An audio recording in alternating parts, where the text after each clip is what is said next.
Baik, Assalamualaikum warahmatullahi wabarakatuh. Selamat siang dan malam dimanapun yang menonton video ini. Sebelumnya di sini kami dari kelompok 1 RA ingin memaparkan tentang proyek tugas besar akhir semester kami. Untuk anggota kelompok sendiri ada Azahra Aulia Fitri Raelka, ada Afifah Sabita Khairunisa, ada saya sendiri Rina Oktavia, dan ada Maharani Putri Kohar. Selanjutnya, kita bakal melakukan penginputan data atau coding sesuai dengan perintah yang diinginkan atau sesuai soal yang diperintahkan. Seperti yang pada pertama, itu langkah pertama kita melakukan import data pada drive. Nah, setelah mengimport data pada drive, lalu kita bakal memasang Google Drive-nya itu sendiri. Kemudian, nah, kemudian pada yang langkah ketiga itu kita ganti direktorinya ke dalam kerja sesuai dengan folder tugas yang kita inginkan. Lalu kita menampilkan direktori kerja pada saat ini sesuai dengan yang kita inginkan. Nah, di sini selanjutnya di sini akan dilakukan pemotongan data dengan cara membuang data yang tidak diperlukan menggunakan fungsi drop calls. Data yang sudah dibersihkan ditampilkan kembali dalam bentuk dimensi yaitu 30720 baris dan 6 kolom dengan 2 kolom terakhir dalam bentuk waktu dan satuan sekon. Data yang diambil dari kanal AF3, O1, O2, dan AF4 digunakan sebagai pengolahan data pada perintah soal berikutnya. Pemotongan data juga bisa dilakukan dengan cara menggunakan fungsi cut untuk kanal AF3, O1, O2, dan AF4 dengan cara mengambil nilai dari masing-masing kanal tersebut. Terus menampilkannya dalam bentuk dimensi. Nah, lalu selanjutnya di sini telah ditampilkan hasil output berupa yang telah saya jelaskan tadi, yaitu pemotongan dari dataset sinyal yang diinginkan. Lalu di sini kita melakukan fungsi untuk memberikan data yang tidak perlu berdasarkan dengan kode yang kita inginkan. Nah, bisa dilihat di sini telah ditampilkan beberapa kode. Yang pertama ini digunakan untuk data yang tidak perlu seperti yang telah ditampilkan. Lalu bawahnya di sini hasil outputnya berupa data yang 01, 02, AF4, kemudian ada waktunya dan berupa skonnya. Boleh bawah lagi. Nah, di sini ada namanya pengolahan datanya sendiri. Nah, untuk datanya sendiri di sini bisa kita lihat bahwa ada beberapa tahapan pengondisian dari yang tidak kita gunakan, seperti ada pemotongan data untuk menghasilkan data yang diinginkan berupa coding yang kita inginkan, seperti itu. Lalu bawahnya di sini ada channel-channel, berupa channel yang kita inginkan dari channel AF3, AF4, O1, dan O2 yang kemudian hasilnya bakal ditampilkan berupa output untuk menghasilkan grafik yang diinginkan. Nah, untuk grafiknya sendiri, di sini ada channel AF3, channel AF4, O1, dan O2. Nah, untuk hasil dari grafik ini merupakan plot atau masukan dari data yang diinginkan sebelumnya, seperti itu. Nah, untuk selanjutnya bakal dijelaskan oleh rekan saya. Baik, selanjutnya analisis spektrogram yang akan dijelaskan oleh saya, Afifah Sabita Khairunisa. Nah, berdasarkan perintah soal yang diharapkan, itu tidak ada line loss pada sinyal EEG 50 Hz. Nah, yang akan dilakukan adalah menganalisis menggunakan spektrogram dan domain frekuensi. Berdasarkan analisis tersebut, secara jelas ditentukan oleh domain frekuensi pada setiap kanal yang telah dilakukan PVT dan plotting sinyal dalam bentuk diskrit. Nah, pada setiap kanal noise terjadi antara frekuensi 0,074 dan 0,076. Kita dapat mengasumsikan bahwa pada sinyal 50 atau 60 Hz ini tidak ada noise. Maka dari itu kita dapat memilih frekuensi 50 Hz sebagai nilai dari frekuensi cutoff. Dengan tujuan, analisis yang dapat kita lakukan ini lebih maksimal pada fungsi cutoff 50 Hz. Nah, desain filter FIR itu dilakukan dengan metode window Hamming dengan tipe low pass filter atau LPF. Tujuannya itu untuk meloloskan frekuensi yang berada pada 50 Hz dengan asumsi dengan frekuensi 60 Hz ke atas menggunakan noise. Orde yang digunakan pada filter ini menentukan panjang filter yaitu 41 yang ditentukan berdasarkan nilai transition band. Nah, di sini terdapat kode-kode. Kode ini menciptakan 4 subplot pada satu gambar figure. Masing-masingnya ini menunjukkan spektrogram dari sinyal pada saluran yang berbeda, yaitu terdapat, boleh ke atas, terdapat plot AF3, kemudian plot 01, kemudian ada plot 02, dan plot AF4.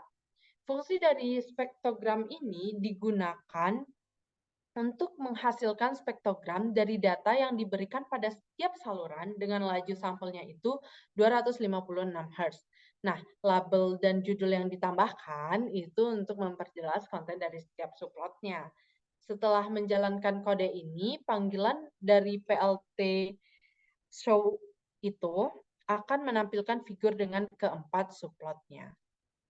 Selanjutnya ada terdapat desain ke bawah ada terdapat desain desain filter pada LPF. Nah, ini yang saya katakan tadi, terdapat window Hamming dengan fs-nya itu 260 Hz dan fc-nya itu 50 atau 60 Hz. Sekian dari saya. Selanjutnya akan dijelaskan oleh rekan saya.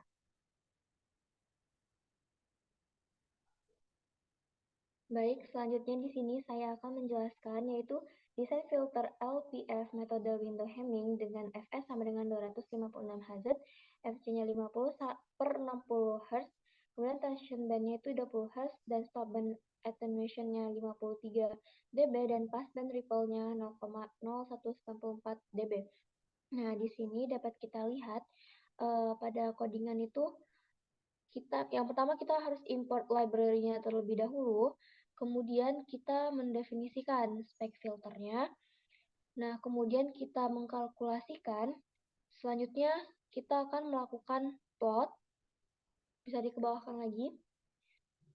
Dan selanjutnya itu kita melakukan kalkulasi FFT dari si HM.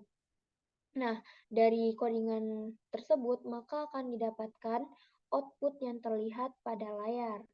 Nah, bisa dilihat ke bawah lagi, itu juga akan menghasilkan output berupa grafik, di mana grafik itu merupakan respon impuls. Nah, aplikasi filter yang sudah ada itu pada kanal AF3, AF4, 01, dan 02, itu berdasarkan hasil pengujian filter, filter tersebut meredam frekuensi yang dianggap sebagai noise, yaitu nilai yang berada di atas 60 Hz. Akan tetapi, grafik yang dimunculkan itu tetap hampir sama dengan grafik setelah data itu dibersihkan, sehingga nilai noise itu tidak terlalu kelihatan. Nah, karena grafik itu hampir berbentuk seperti garis lurus. Jadi berdasarkan perhitungan order secara matematis, itu dapat disimpulkan filter yang didesain itu sudah cukup baik. Oke, bisa next ke bawah.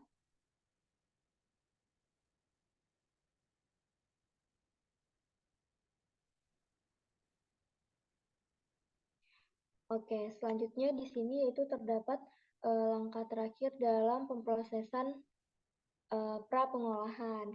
Nah, di sini terdapat codingan yaitu kita masukkan dulu fungsi bantuan untuk segmentasi terlebih dahulu. Kemudian kita masukkan perintahnya, dan selanjutnya kita menggunakan codingan for, lalu akan muncul hasil return yaitu berupa NumPy n-ray dengan bentuk n-channel. Dan next. Oke, nah selanjutnya itu kita bisa membuat seperti contoh yang itu tugas tubes UAS underscore sec, kemudian segmented data field signal. Kemudian setelah itu kita bisa melakukan cek dimensi data dengan codingan tubes UAS underscore sec dan dot shape. Nah, maka outputan yang akan dihasilkan yaitu berupa 3 dimensi, yang mana yaitu 4, 24, dan 1280. Nah, selanjutnya akan dijelaskan oleh rekan saya.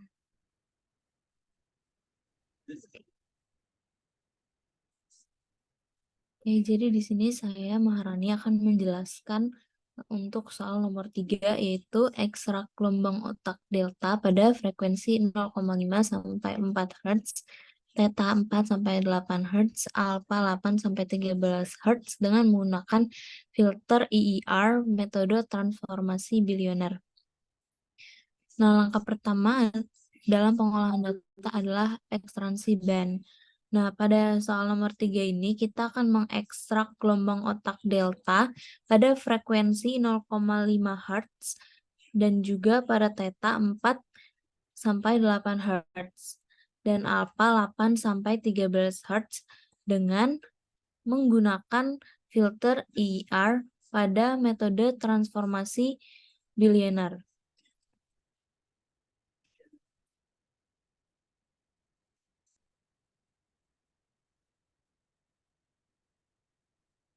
Nah, model filter yang digunakan adalah model Butterworth. Hal itu tuh dikarenakan Butterworth itu memiliki nilai passband dan stopband yang datar dan biasanya digunakan untuk menganalisis sinyal-sinyal dengan frekuensi yang tinggi.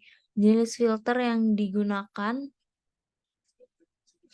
di sini adalah bandpass filter, karena nilai dari frekuensi stop tidak ditentukan oleh soal sehingga bandpass filter akan lebih mudah digunakan dalam menentukan orde yang baik. Nah, untuk penggunaan bandpass filter pada desain filter ini karena dapat meloloskan frekuensi yang berada pada rentang high dan juga low. Nah, band stop filter ini dapat memilih frekuensi yang akan diloloskan dan diredam sehingga menjadi penyebab filter ini lebih baik dibanding dengan filter yang lainnya. Nah, orde yang digunakan pada filter ini itu dikarenakan secara umum pada filter Butterworth dengan bandpass filter dapat menghasilkan keadaan steady state atau menghasilkan grafik yang landai. Hal ini sesuai dengan bentuk dari distribusi sinyal pada bandpass. Nah, kemudian filter yang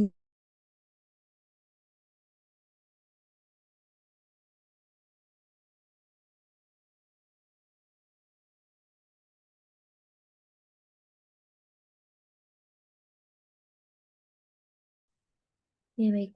Nah, kemudian filter yang didesain itu atau ditampilkan dalam bentuk domain frekuensi atau bentuk respon frekuensi pada setiap gelombang otak delta itu atau theta atau alpha untuk akan dilakukan analisis terhadap noise pada masing-masing gelombang termasuk pada grafik yang ditampilkan yang menunjukkan terdapat banyak noise pada gelombang di otak di rentang frekuensi yang berbeda-beda.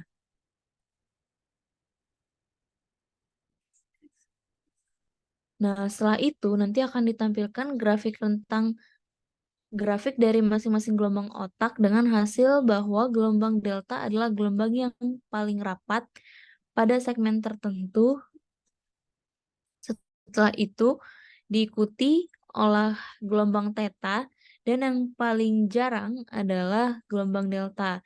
Nah, berdasarkan hasil ekstraksi gelombang tersebut, filter yang didesain belum bekerja sebagaimana mestinya dikarenakan bentuk frekuensi domain terdapat banyak noise yang berada di luar line noise. Namun akan tetapi pada grafik gelombang ini otak sudah sesuai dengan bentuk gelombang berdasarkan teori yang ada.